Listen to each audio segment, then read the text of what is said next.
Hi everybody, this is Zombie and welcome to another one of my Dungeon Boss videos. Here we are again then guys with another PvP stint. I'm going to be doing 8 to 10 or so raids, depends on how many I get through in a period of time because I don't want you to get too bored of watching me raid over and over again. So now we're in Pre-Season 3. I managed to finish Pre-Season 2 in 21st position, which was good, as you'll see on screen right now. It was a bit of a jostle towards the end in the closing hour or two for the top 25 position because of those extra rewards that you get, but I managed to cling on to it and I managed to get myself another greater and another superior champion rune out of this. So I'll show you who they are on shortly. About halfway through, I'll show you some hero stats and all that usual stuff that you love seeing. The current stats where I'm at the moment then in Pre-Season 3, I'm currently in Warlord 2 as you can see here.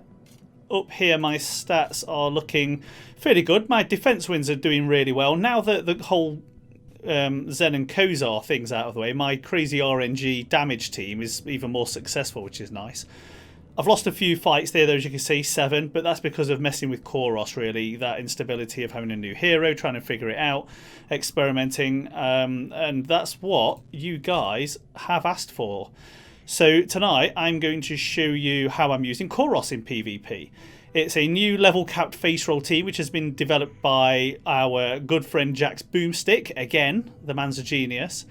A lot of you have already asked me to see, for me to show you Koros in PvP. Well, that's what we're going to focus on tonight. This really is quite the Faceroll team. It's replaced Zen and Kozar almost directly. I'm not too sure that's what the devs had in mind, but that's what we here at Level Capped have managed to figure out. Well, again, I say we here at Level Capped, but mainly Jax. He's put in a lot of work on this, so which we're all very grateful for. And sharing this with you probably means that we're all going to be suffering a lot more defeats now. But hey-ho, that's the name of the game, isn't it? So it looks like top players. I'm not in the top 100 yet. Let me have a look. I don't think I'm in there. I think I'm just short. What do we need to get in at the moment? So we need to get 44.5k. And I am at 43k. So very close by. So one thing I want to quickly show you, as you've already seen, I guess if you watch my previous videos on Koros, is just have a quick look at the creature himself. Have a look at the Manticore. So as you get some kind of context of what goes off when we do these raids, you've got the context of the runes.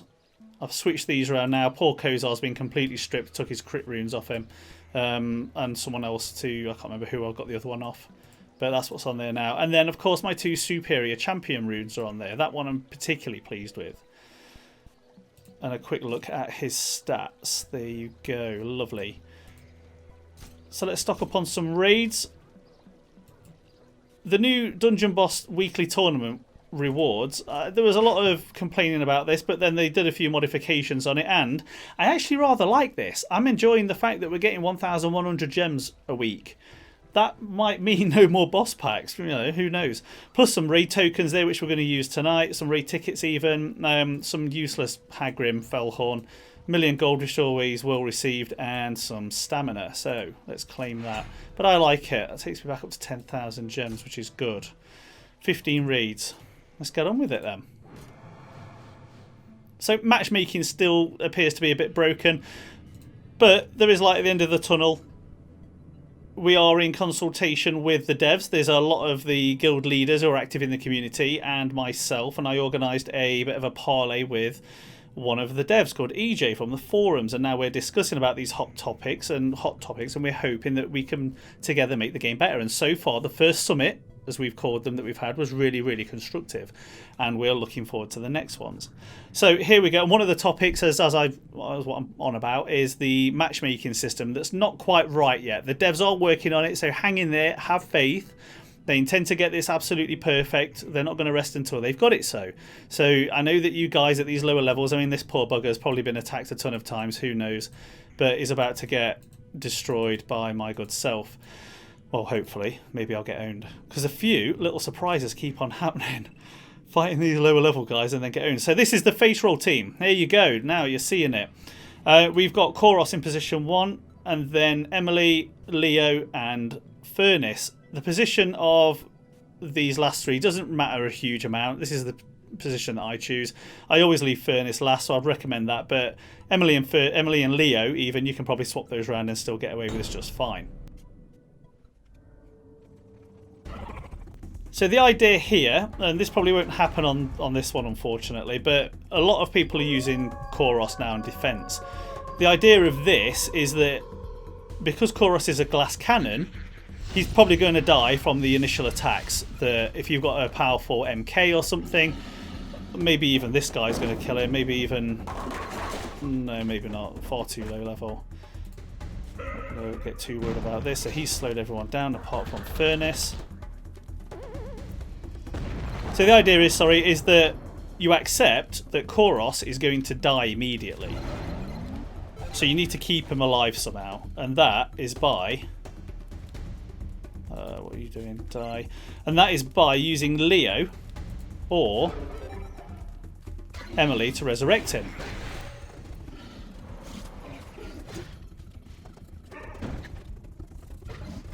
Right, let's get onto a proper team and we can show you how it works.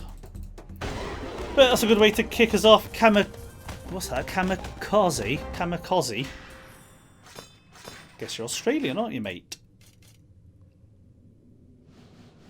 Right, let's have a look. No, give me a Koros team. There we go. So, blind, not even checking runes. Going to get straight in there. Now, this obviously might blow back in my face. Alright then, so let's see what happens here. Shadow Blade up first. Who will he go for? Aha, perfect. That's good. So he's killed my Koros. Oh, and then his Koros. There we go then. So this is exactly what I was hoping would happen. So let me quickly explain. Shadowblade goes in and he kills my Koros. Then his Koros goes, because he's the normal speed hero on the defense team. So he's going to get to go before my normal speeds, which all of these are. He then sprays his fire and kills lots of my attackers. If he kills Leo first, then great, because my Koros is going to spring back to life. If he kills Emily, great, and then Leo, well, that doesn't matter either, because he's either going to resurrect my Koros or my Emily. At which point, I will be able to resurrect, if it's Emily that was brought back, I will be able to resurrect Koros using her ability. So either way, Koros is coming back, no matter what. That's how this team works. And then as soon as it's Koros, because he's the first on my attack, his goes next, and so we do this. Strips off evasion, everyone's dead. There you go. And that is kind of how this team just pans out, really. So we're going to put that taunt on so that he gets 2 attacks. I need to do a lot of damage to this Furnace because he could easily kill Koros if we're not careful. And then we've got Furnace versus Furnace, which is quite tedious. There we go, good. Done.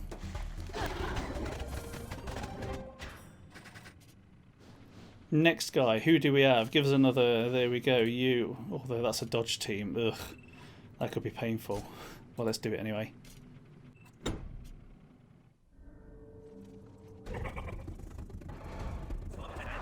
So off MK goes. Nearly killed Koros, but didn't quite. But their Koros will go next. And there you go, he's back again, as you see. Now let's see how many of these dodge it. Ah, good. That worked well.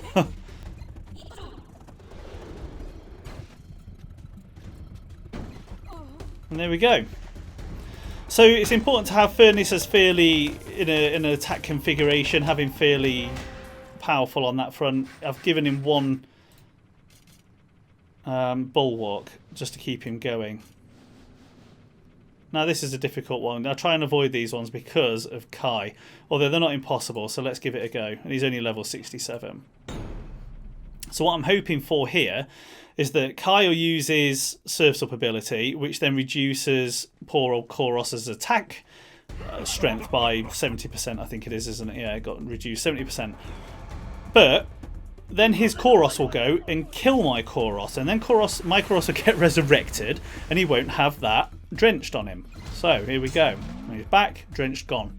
Which means now he's at full power. Goodbye, everybody. Simple.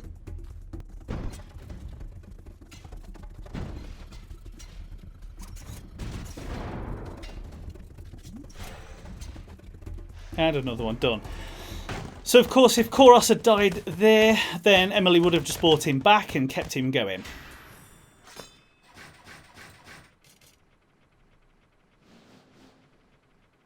Oh, another level 52. Oh, he's in VVV, poor guy. I'm going to try and avoid him. I want to keep going for Koros teams. Although this is a good one. So traditionally, this is a nasty team to fight, but not anymore.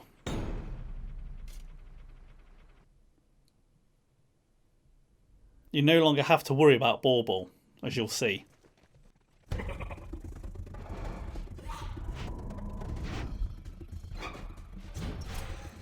Strip all those off, and all dead.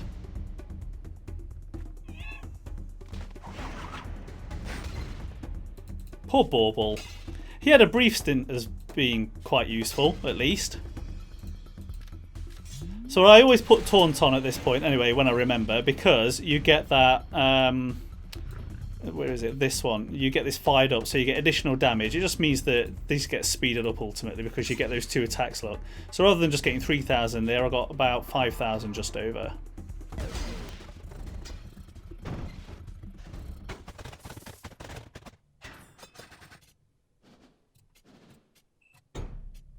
This one's an interesting team then, so I could either keep this configuration that I've got here, because what's going to happen, so I could either keep this configuration or I could go with using Zen to make my Koros go invincible. Because what's going to happen, all of these are going to get attacks. So he makes someone invincible, which we're not too worried about, but then Grognog will go and he'll slow everyone down, so then Kozar gets his turn. But hopefully, yes we will, we'll survive through this one. So we'll put this on anyway for extra damage.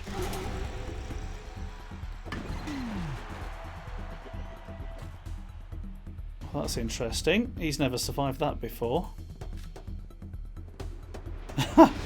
Why did he survive that and Emily didn't? So my Emily's heavily runed up with planning runes and tactics to make sure that minus PvP.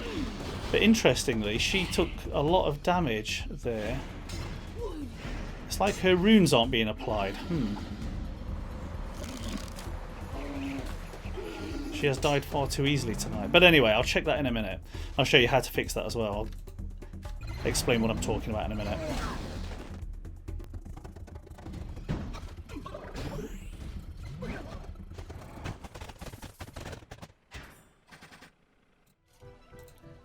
Oh, let's crack on.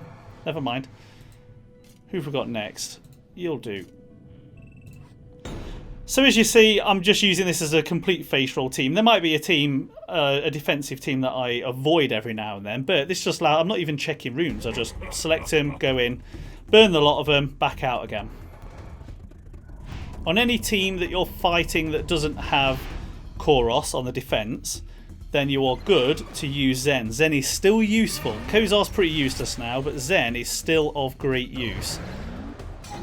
Because you can make Koros invincible, and then you get the easy win.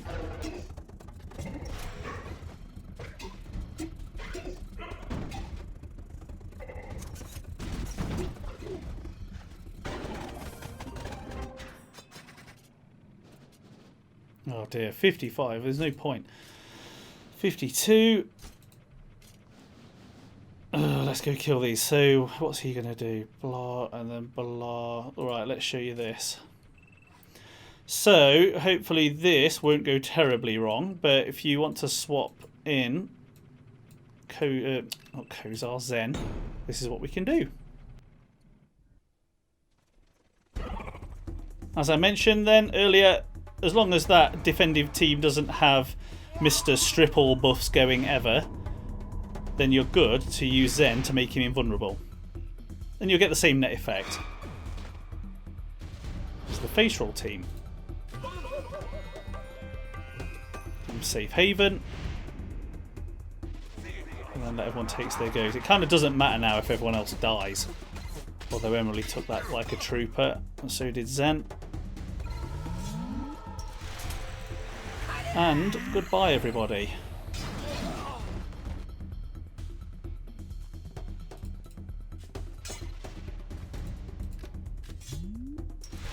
So there you go, nice and easy. Minimal thought required. I don't see how. I mean, it'd be interesting to see what the devs at Boss Fight do about this one, because this is going to end up just being the meta, basically. Everyone's going to be using this team. Particularly now that I've released this video. But already we saw that this team over the weekend was catching on, because people were being attacked by level cap guys and watching the replays. And someone told me that they make a habit of looking, going through the top 100 and looking at our replays to see what we're up to, which is quite interesting. Quite a compliment as well. And I'd seen that I was attacked by one of these teams. And of course I'd lost.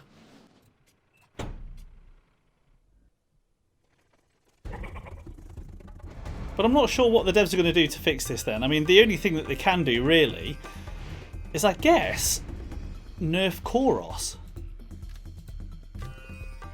Because what makes him so powerful, as I explained in my video when I did the review for him, is that he strips off all these buffs before he even needs to attack.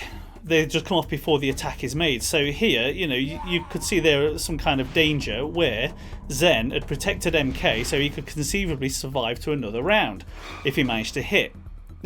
But if Koros managed to hit, then he'll strip it off, but at least he'd have a chance of missing like this. So MK dodged. If you ask me, that kind of should be MK dodges, and therefore he doesn't get to have his buffs removed. But hey ho, what do I know?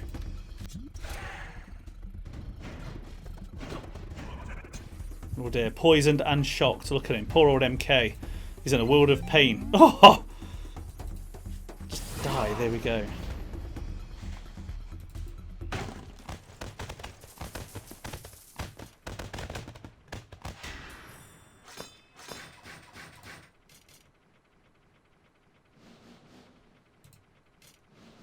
Oh, come on, look. I can't... 52, 55 and 51. Oh, dear. Sorry, my friend, where you're going. Again, because I want to do mindless PvP tonight, I'm so lazy. I'm just going to go back to the default Faceroll team. I could have mixed it up there and maybe brought along, I don't know, MK, Shade, Grognog. But why when I've got the team that works?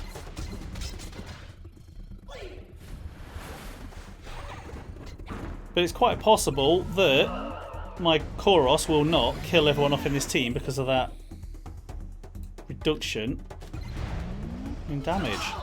Oh, there you go. Let's get rid of Kai. Kai's always a pain if he manages to make it through to the second round.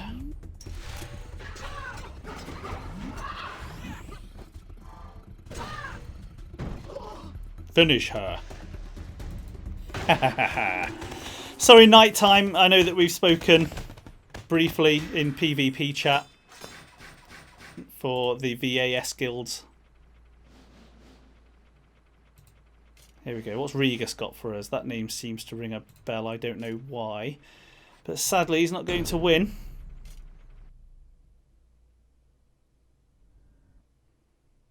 That sounds awful of me doing it, doesn't it, saying that? But, you know, Faceroll team, don't blame me. Don't blame me. Boom.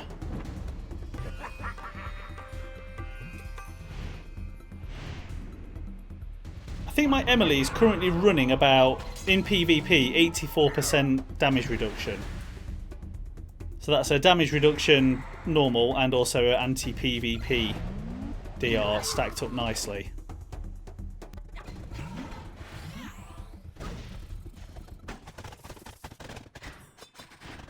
Warlord 1, very good. Moving on quickly.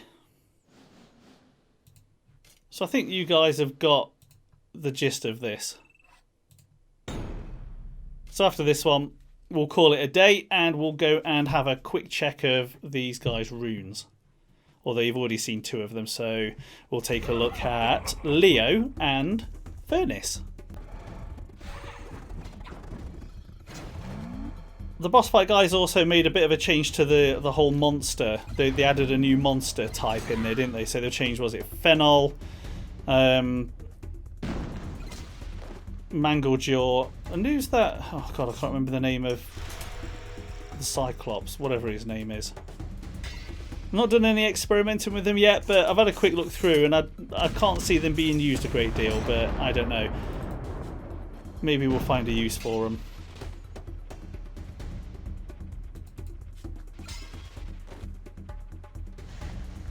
The problem is when you've got such a strong team like this in PvP, there's not much motivation for us to go ahead and start trying to use these other heroes that are made, because this is just getting us what we need, and it's terribly boring and it's incredibly tedious of us to be doing this, but it is what it is. Alright then, so let's take a look at... No, wrong one. Back in there, Zombie.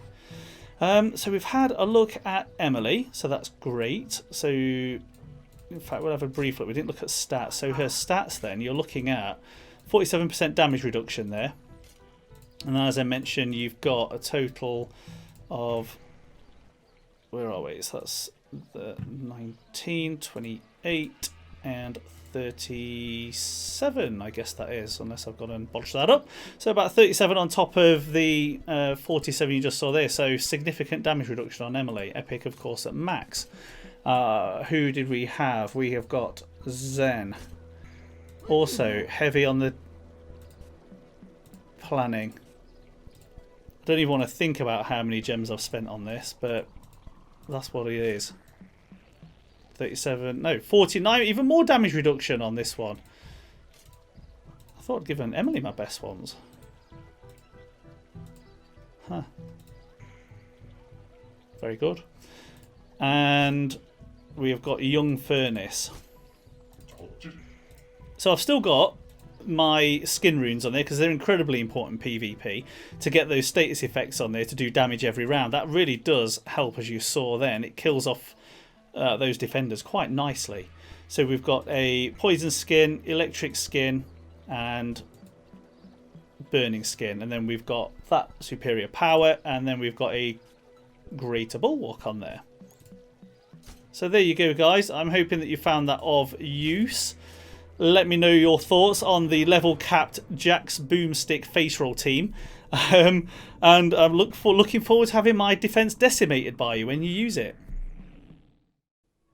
That's all for now, guys. Please do leave comments, questions or suggestions in the comments section below. I'll always try to answer. Remember to check out the rest of my YouTube channel for more Dungeon Boss videos, or search Zombie Dungeon Boss in Google or YouTube for more. Don't forget to subscribe, like and share. Thanks for watching, and I'll see you next time.